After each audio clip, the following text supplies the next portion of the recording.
Welcome to another edition of the Sports Web. I'm Peter Blake. Thank you very much for checking in. So the Tampa Bay Buccaneers fall to the Dallas Cowboys on Sunday Night Football 26-20 to snap their 5-game winning streak. I'll give you 3 reasons why this happened on Sunday night. My number 1 reason would be Jameis Winston. In fact, Winston had a rough night.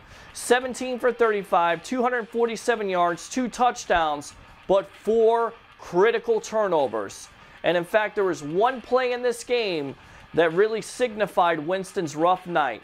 The Buccaneers have first and goal at the 8-yard line, but Winston loses his composure. He picks up a 15-yard penalty. It pushes the Bucs back, and they have to settle for a field goal. Hopefully, the 22-year-old quarterback will learn from this rough experience. Now, to say it was all his fault on Sunday night would be naive, which leads me to my second point.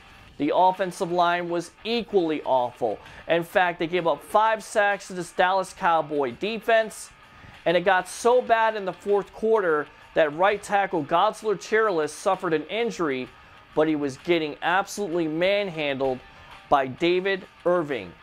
And with that being said, with all the pressure in Winston's face, he went 3 for 12. He was under siege in that fourth quarter alone. And this unit has to do a better job and be more consistent at opening up holes for Doug Martin in this running game. If not, they're not going to beat many good teams. And with that being said, it leads me to my third point, the defense. In fact, this defense was so good in that 5-game winning streak, but they had a tough challenge on Sunday night versus this Cowboy potent offense, and they didn't do a good job. In fact, they didn't put enough pressure on Dak Prescott. He only missed 4 passes in this whole entire game. And the key matchup was to shut down Ezekiel Elliott, and the Buccaneers failed. 23 carries for 159 yards and 1 touchdown. The encouraging thing is that the Buccaneers only lost by 6 points. And even though they played one of their worst games, they still had a chance to win this game at the end. They're not going to have much time to think about this loss because they got to get ready for the New Orleans Saints on Saturday afternoon on Christmas Eve in New Orleans.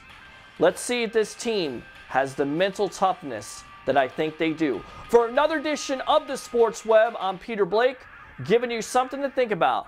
And if you think this Dallas Cowboy loss killed their playoff momentum, that the Bucs don't have a chance to make the playoffs, think again.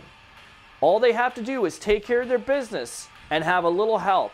Either way, we're going to see if this Tampa Bay Buccaneer team is truly a playoff contender.